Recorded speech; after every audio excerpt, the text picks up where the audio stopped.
presence, Lord, with the power He provides for the glory of my God. In the presence of the Lord. Hello. Hi. Hello. It is almost 11, but that's okay.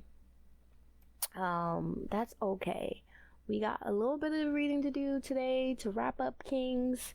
I will confess that I didn't pull up the website before I started. I thought I did, and I didn't. So, YouVersion, we will do it now.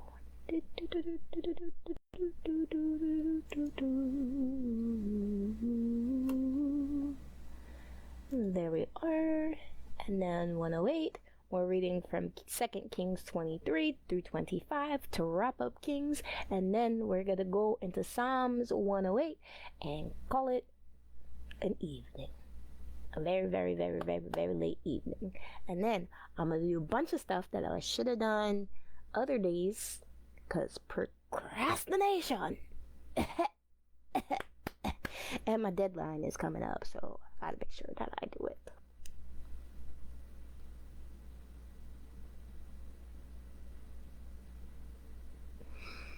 One of these days, I'm going to attack that spirit of procrastination that is so deep in there. It's deep. It's deep. It's deep. I know it is. I know it is. And I will work against that stronghold. And I will release that stronghold from my life with the bond-breaking power of Christ. In Jesus' name, amen. At the start of 2 Kings 23, we got Josiah's religious reform, and then Josiah's religious reform. The king summoned all the elders of Judah and Jerusalem. And the king went up to the temple of the Lord with all the people of Judah and Jerusalem, along with the priests and the prophets, all the people from the least to the greatest. There the king read to them the entire book of the covenant that had been found in the Lord's temple. The king took his place of authority beside the pillar and renewed the covenant in the Lord's presence. He pledged to obey the Lord by keeping all his commands, laws, and decrees with all his heart and soul. In this way, he confirmed all the terms of the covenant that were written in the scroll, and all the people pledged themselves to the covenant. The king then instructed Hilkiah, the high priest, and the priest of the second rank, and the temple gatekeepers to remove from the Lord's temple all the articles that were used to worship Baal, Asherah, and all the powers of heaven. The king had all these things burned outside Jerusalem on the terraces of the Kidron Valley. And he carried the ashes away to Bethel. He did away with the idolatrous priest who had been appointed by the previous kings of Judah, for they had offered sacrifices at pagan shrines throughout Judah and even in the vicinity of Jerusalem. They had also offered sacrifices to Baal and to the sun, the moon, the constellations, and to all the powers of heaven. The king removed the Asherah pole from the Lord's temple and took it outside Jerusalem to the Kidron Valley, where he burned it. And then he ground the ashes of the pole to dust and threw the dust over the graves of the people. He also tore down the living quarters of the male and female shrine prostitutes that were inside the temple of the Lord, where the woven wove coverings of the Asherah pole. That were inside. Where the woman wove coverings for the Asherah pole. Okay, so they did all of this inside the Lord's temple, like so close to the Lord's presence, like in my house, though. You could do all that in my house. Josiah brought to Jerusalem all the priests who were living in other towns of Judah. He also defiled the pagan shrines where they had offered sacrifices, all the way from Geba to Beersheba. He destroyed the shrines at the entrance of the gate of Joshua, the governor of Jerusalem. This gate was located to the left of the city gate as one enters the city. The priests who had served at the pagan shrines were not allowed to serve at the Lord's altar in Jerusalem, but they were allowed to eat unleavened bread with the other priests. The king defiled the altar of Topheth in the valley of Ban Hinnom, so no one could ever again use it to sacrifice a son or daughter in the fire as an offering to Molech. He removed from the entrance of the Lord's temple the horse statues that the former kings of Judah had dedicated to the sun. They were near the quarters of Nathan Melech, the eunuch, an officer of the court. The king also burned the chariots dedicated to the sun. Josiah tore down the altars that the kings of Judah had built on the palace roof above the upper room of Ahaz. The king destroyed the altars that Manasseh had built in the two courtyards of the Lord's temple. He smashed them to bits and he smashed them to bits and scattered the pieces in the Kidron Valley. The king also desecrated the pagan shrines east of Jerusalem to the south of the Mount of Corruption, where King Solomon of Israel had built shrines for Asherah. King Solomon,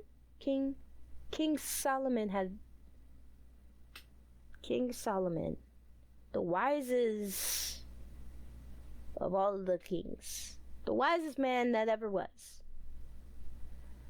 had built shrines for Asherah, the detestable priestess of the Shindonites, and the Chemosh, the detestable god of the Moabites, and for Molech, the vile god of the Ammonites. I remember this, and I remember being surprised by that too. Like, what were you using all your wisdom for?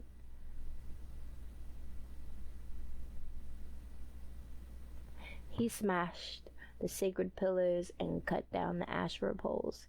Then he desecrated these places by scattering human bones over them. The king also tore down the altar of Bethel, the pagan shrine that Jeroboam, son of Nebat, had made when he caused Israel to sin. He burned down the shrines and ground it to dust, and he burned the Asherah pole. Then Josiah turned around and noticed several tombs in the side of the hill. He ordered that the bones be brought out, and he burned them on an altar at Bethel to desecrate it. This happened just as the Lord had promised through the man of God when Jeroboam stood beside the altar at the festival. He ordered that the bones he brought out. Then Josiah turned around and noticed several tombs in the side of the hill. He ordered that the bones be brought out, and he burned them on the altar at Bethel to desecrate it. Yeah, that was called out by Jeroboam. Okay. Then Josiah turned and looked up at the tomb of the man of God who had predicted these things. What is that monument over there? Josiah asked.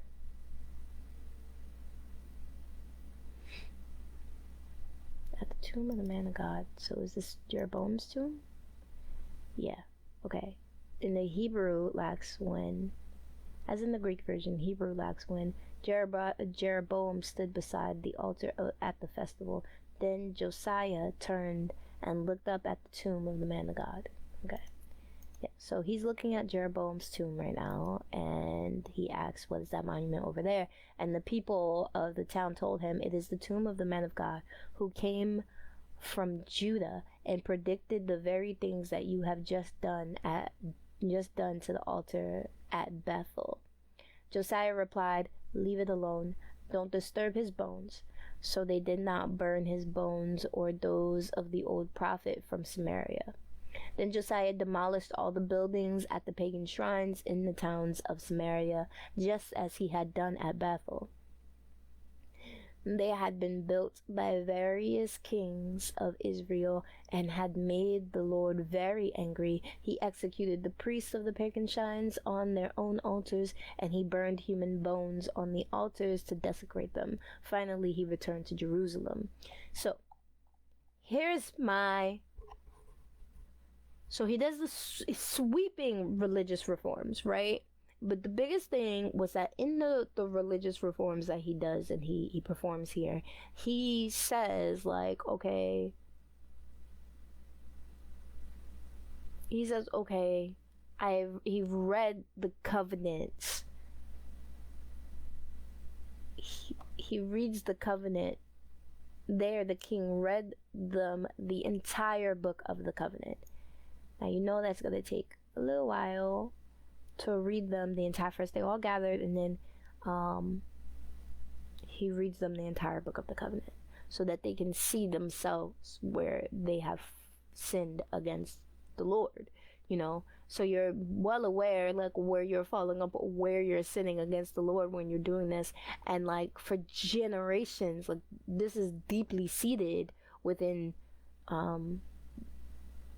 Judah's and Jerusalem's infrastructure at this point, right? So you got the queen, you got the palace shrines, you got kings and queens who built these temples and these shrines. And just because those things have been desecrated doesn't necessarily mean that those worshipers who were created during those times where those things were up and you know, prevalent, doesn't mean that they saw that and went, oh, let me turn from my ways. Doesn't mean they immediately repented, because those are practices they've already like accepted into themselves. So what becomes of a person who is already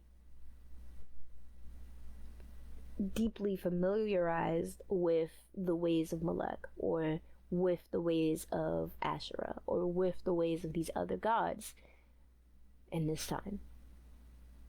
What becomes of that knowledge? What becomes of the people that they teach or raise or have influence over? But the fact that he has to rereads this entire book of the covenant to them,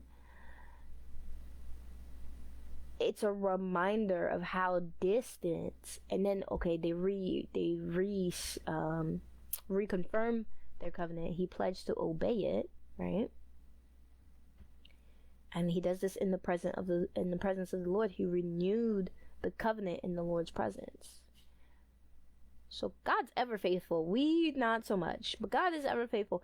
What happens here is that there was a disconnect between what the ancestors knew and what our what the ancestors and their descendants knew.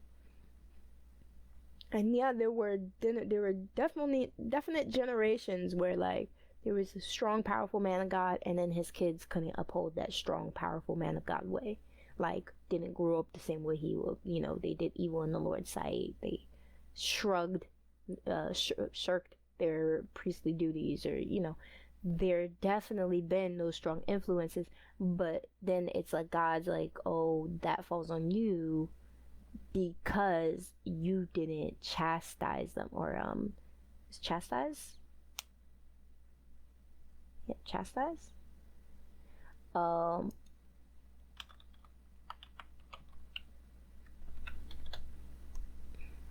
Rebuke, reprimand, yeah. So that's why there's distance grew.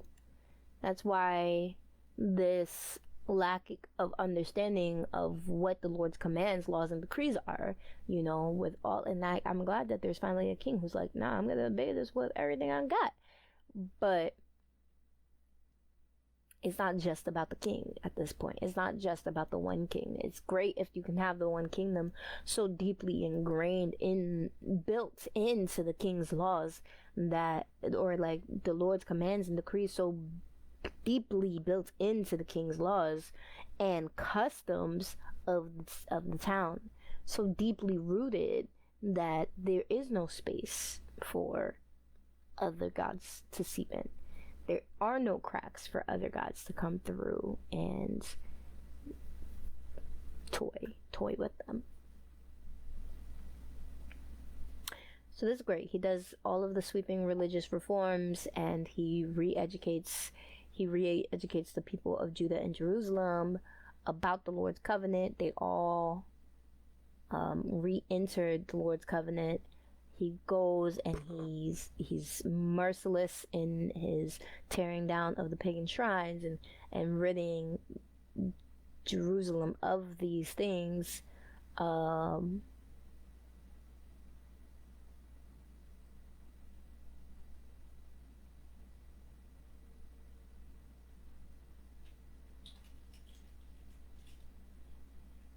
Yeah.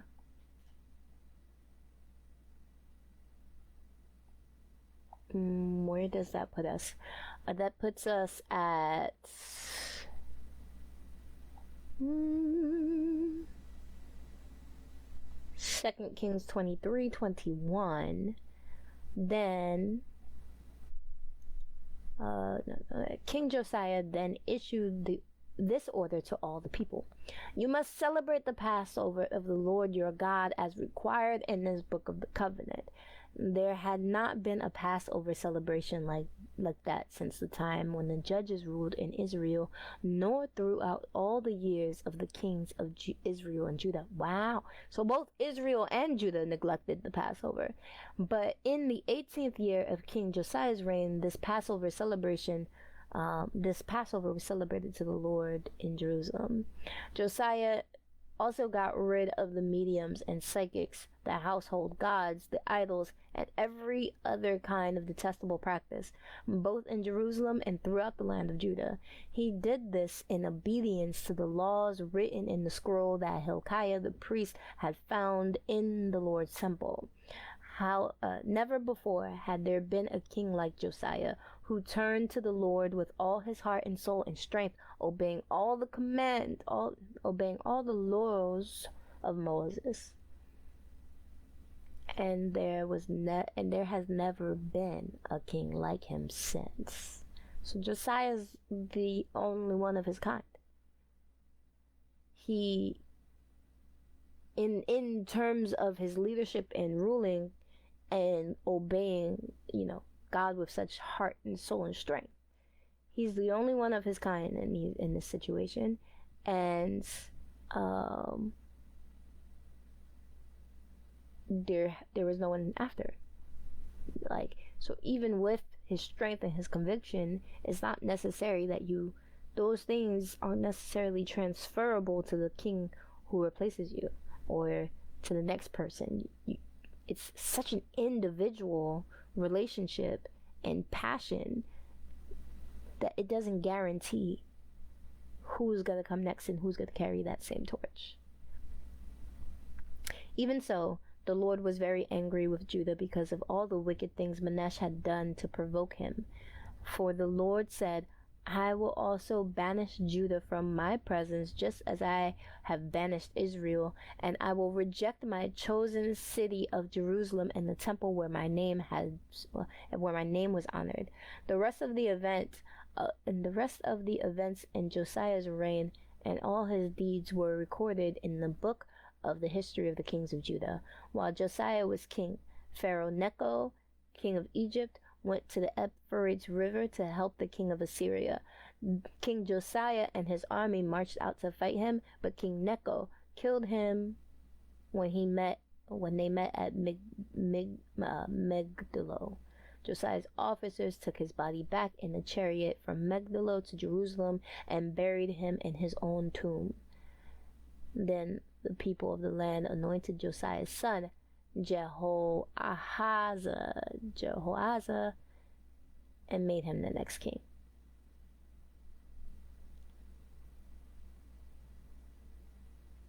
Who killed him? The King Necho of Egypt? No, the Pharaoh Necho of Egypt. I guess Pharaoh and king are the same thing. Huh.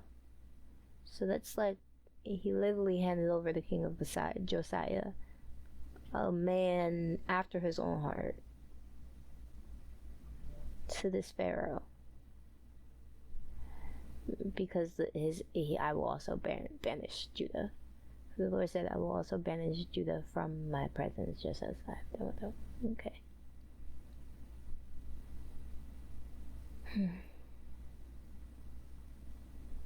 Jehoahaz rules in Judah. Jehoahaz was 23 years old when he became king, and he reigned in Jerusalem 3 months.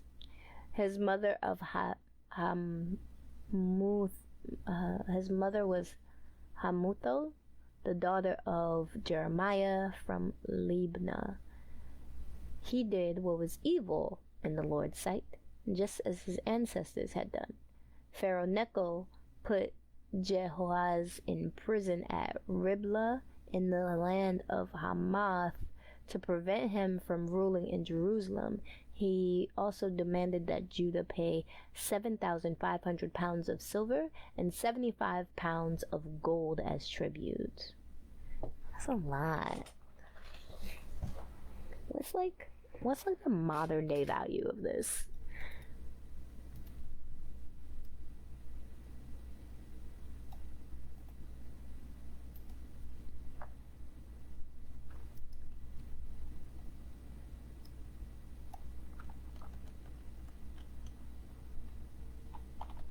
Can I see like a modern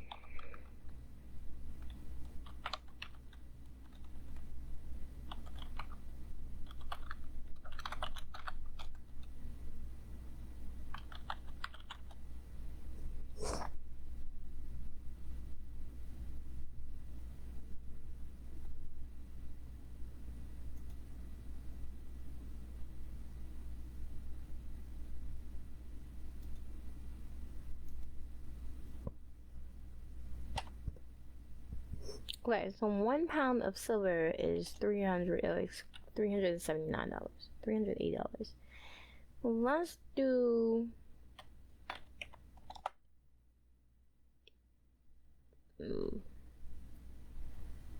that's 3 billion. It's 2,840. $2,847,750 as tribute. Oh wait, and let's not forget the gold on top of that. Okay, so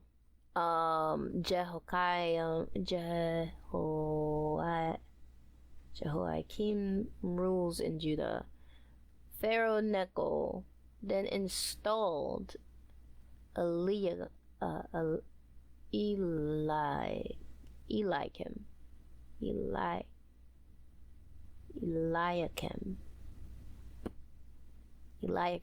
another of Josiah's sons, to reign in place of his father, and he changed Eliakim's name to Jehoiakim. Jehoahaz was taken to Egypt as a prisoner, where he died. In order to get the silver and gold demanded as tribute by Pharaoh Necho, Jehoiakim collected a tax from the people of Judah, requiring them to pay in proportion to their wealth. Jehoiakim was 25 years old when he became king, and he reigned in Jerusalem 11 years. His mother was Zebidah, the daughter of Pedaiah from Rumah. He did what was evil in the Lord's sight, just as his ancestors had done.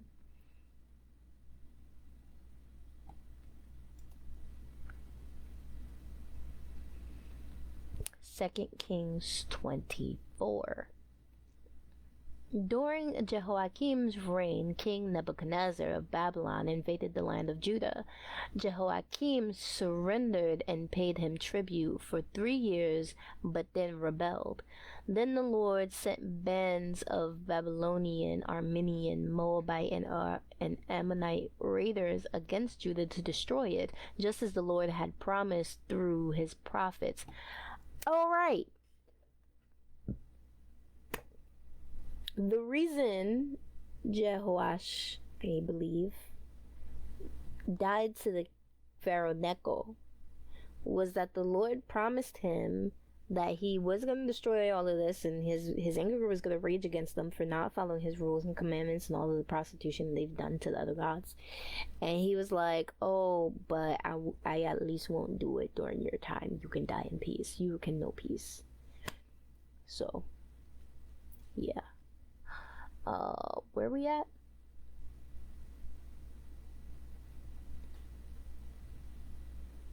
To destroy Judah, just as the Lord had promised through his prophets. These disasters happened to Judah because the Lord commanded. He had decided to banish Judah from his presence because of the many sins of Manasseh, who had filled Jerusalem with innocent blood. The Lord would not forgive this. The rest of the events in Joachim's reign and all his deeds are recorded in the book of the history of the kings of Judah. When Joachim died, his son, Jehoiachin, became the next king. The king of Egypt did not venture out of his country after that, for the king of Babylon captured the entire area formerly claimed by Egypt, from the brook of Egypt to the Euphrates River.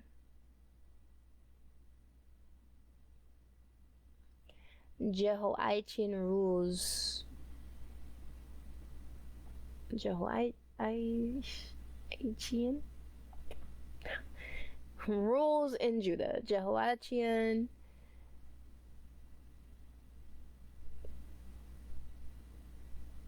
is there a thing with them? Can I choose the verse? Does it let me choose the verse?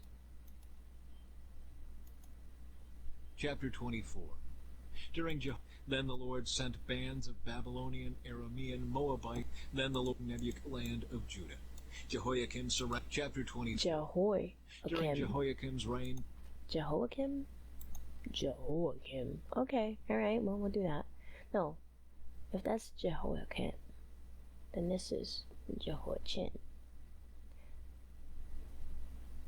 Okay, Jehoiachin it is.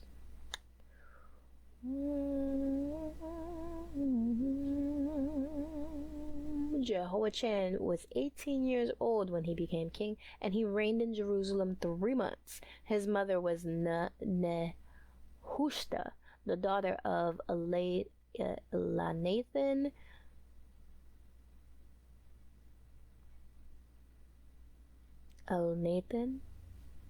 I think it's Elnathan. From Jerusalem, Jehoiachin did what was evil in the Lord's sight, just as his father had done.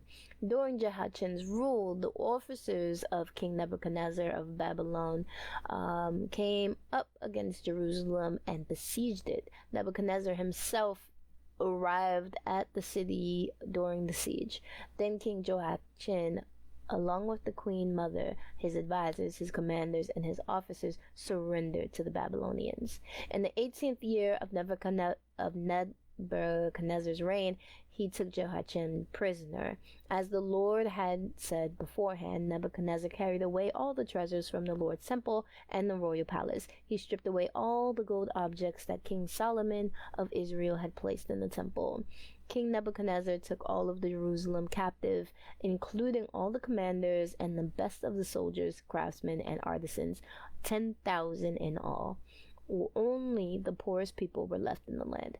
Nebuchadnezzar led King Jehoiachin away as a captive to Babylon, along with the queen mother, his wives and officials, and all Jerusalem's elite. He also exiled 7,000 of the best troops and 1,000 craftsmen and artisans, all of whom were strong and fit for war. Then the king of Babylon installed Mathenai,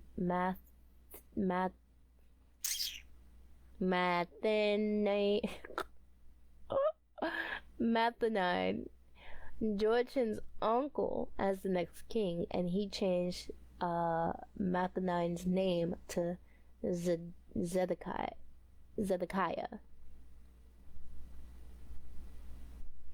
Zedekiah rules in Jerusalem. Zedekiah was 21 years old when he became the king, and he reigned in Jerusalem 11 years. His mother was Hamulda, the daughter of Jeremiah from Libnah. But Zedekiah did what was evil in the Lord's sight, just as Jehoiakim had done. These things happened because of the Lord's anger against the people of Jerusalem and Judah, until he finally banished them from the presence and sent them into exile. The fall of Jerusalem. Why is that one sentence? It's not even like verse numbered. Is this still just part of verse 20? Alright, well, the fall of Jerusalem, Zedekiah rebelled against the king of Babylon. That's it. Zedekiah rebelled against the king of Babylon. Oh, okay. Alright, there's more. No. Alright. There's more? I assume that this falls under it. So now this is verse 1. So then what is this one? If it's not verse 1, it doesn't say. Is this all part of verse 20? Yeah. Okay. That's strange structure. Anyway, I'm getting caught up on things that don't matter.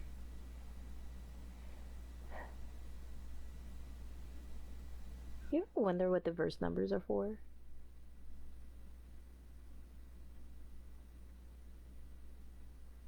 Like, it's cool that verse numbers exist because it's meditation text, and if it's meditation text, you have to go figure out which parts you're going to meditate on. You have to be able to find all of it.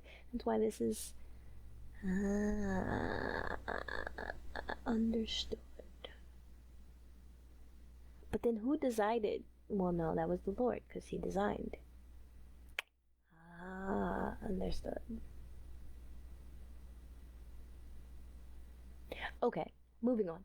2 Kings 25. So on January 15th, during the 9th year of Zedekiah's reign, King Nebuchadnezzar of Babylon led his entire army against Jerusalem. They surrounded the city and built siege ramps against its walls. Jerusalem was kept under siege until the 11th year of King Zedekiah's reign. By July 18th of the 11th year of Zedekiah's reign, the famine in the city had become very severe, and the last of the food was entirely gone. Okay, wait. So this starts in the 9th year of Zedekiah's reign, and then the city goes under siege, right? So from the 9th year until the 11th year, the city remains under siege. So for 2 years, about 2.5 years, the famine in the city had become so severe that the food was entirely gone, and then a section of the wall was broken down. Since the city was surrounded by the Babylonians, the soldiers waited for nightfall and escaped through the gate between the two walls behind the king's garden. Then they headed toward the Jordan Valley, but the Babylonian troops chased the king and overtook him in the plains of Jericho, for his men had all deserted him and scattered. They captured the king and took him to the king of Babylon in Riblah, where he pronounced judgment on Zedekiah. They made Zedekiah watch as they slaughtered his sons. Then they gorged out Zedekiah's eyes, bound him in bronze chains, and led him away to Babylon. The temple destroyed. On August 14th of that year. August 14th of the... Whoa, I just realized that they're suddenly talking in like actual dates. Oh, this is like the first shift where they go from like old biblical time calendars to like January and July like and August, which is what we know now. That's interesting. I need to know that because that's just interesting. Interesting notes. The first time they talk, the first mention of the modern day months.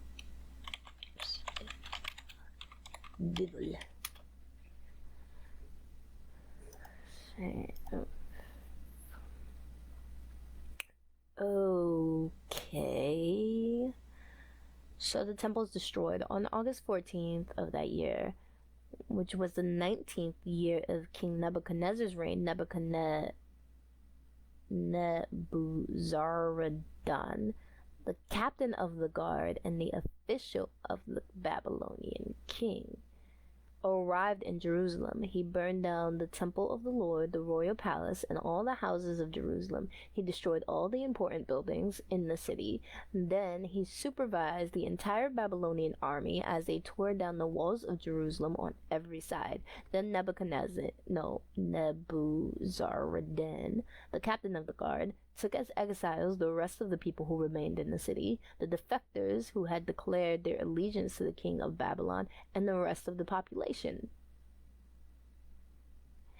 But the captain of the guard allowed some of the poorest people to stay behind to care for the vineyards and fields. The Babylonians broke up the bronze pillars in front of the Lord's temple, the bronze water carts, and the great bronze basin called the sea, and they carried all the bronze away to Babylon. They also took all the ash buckets, shovels, lamp snuffers, ladles, and all the other bronze articles used to make sacrifices at the temple. The captain of the guard also took the incense burners and basins and all the other articles made of pure gold or silver. The weight of the bronze from the two pillars, the sea, and the water carts was too great to be measured. These things had been made for the Lord's temple in the days of Solomon. Each of the pillars were 27 feet tall. The bronze capital of the top of each pillar was 7.5 feet high, and was decorated with a network of bronze pomegranates in all the way around. I really want to know what the symbolism of pomegranates are in the Bible. Pomegranates, symbolism in the Bible. Now's not the time, though. Now's not the time. Let's go back. Let's go.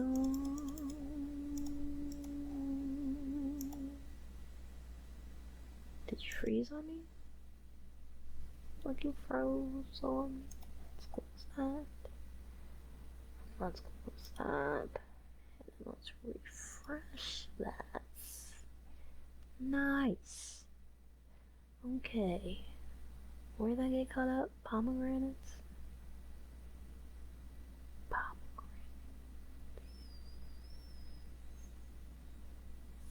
So that puts us on 2 Kings 25:18. Nebuzaradan, the captain of the guard, took with him as prisoners Sarai the high priest, Zephaniah the priest of the second rank, and the third chief gatekeepers.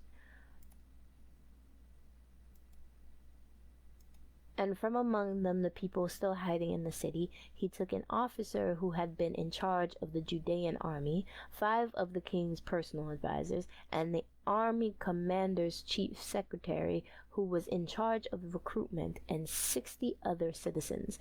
Zardan, the captain of the guard, took them all to the king of Babylon at Riblah. And there at Riblah, in the land of Hamath, the king of Babylon had them all put to death. So the people of Judah were sent into exile from their land. Gedaliah governs in Judah. Then King Nebuchadnezzar appointed Gedaliah, son of Ahikam, and grandson of Shaphan, as governor over the people he had left in Judah. When all the army commanders and their men learned that the king of Babylon had appointed Jedediah as governor, they went to see him at Mizpah.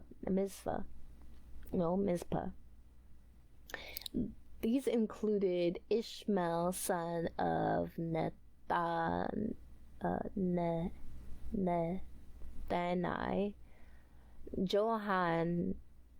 Johanna, son of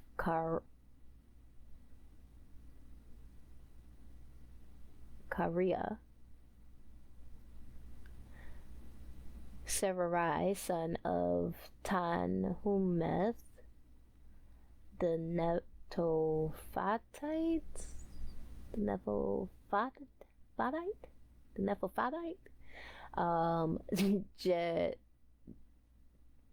Jezani, son of Makateth, and all their men. Okay.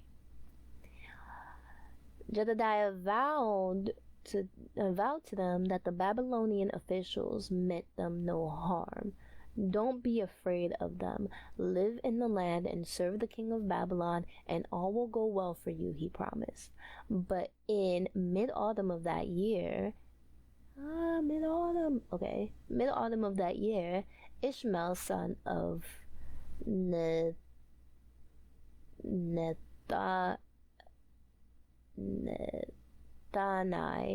and grandson of Elishama, who was a member of the royal family, went to Mizpah with 10 men and killed Gedaliah. He also killed all the Judeans and Babylonians who were with him at Mizpah. Then all the people of Judah, from the least to the greatest, as well as the army commanders, fled in panic to Egypt, for they were afraid of what the Babylonians would do to them. Hope for Israel's royal line. In the 37th year of the exile of King Jehoiachin of Judah, is this his name? Evil Merodach? Oh my god. Evil Merodach ascended to the Babylonian throne. He was kind to Jehoiachin. I can't do names. He was kind to Jehoiachin. Yeah. Huh?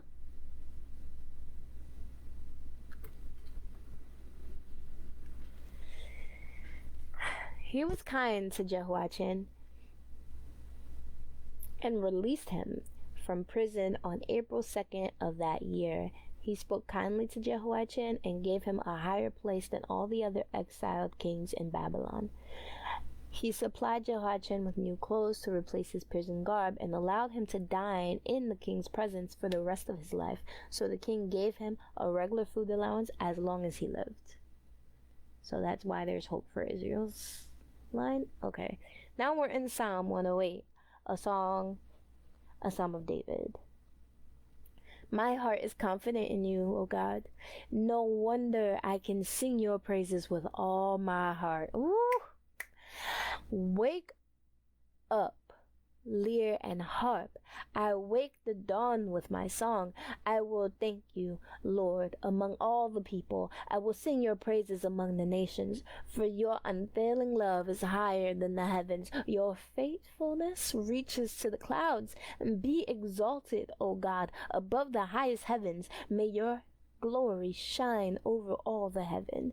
Now rescue your beloved people. Answer and save us by your power. God has promised this by his holiness. I will divide up Shechem with joy. I will measure out the valley of Succoth. Gilead is mine and Manesh too.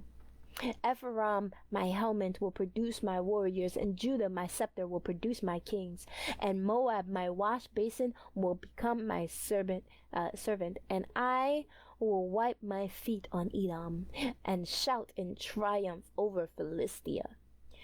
Who will bring me into the fortified city?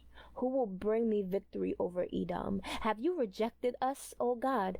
Will you no longer march with our armies? Oh, please help us against our enemies, for all human help is useless. With God's help, we will do mighty things, for he will trample down our foes. That's accurate, yes. Yes, that is accurate.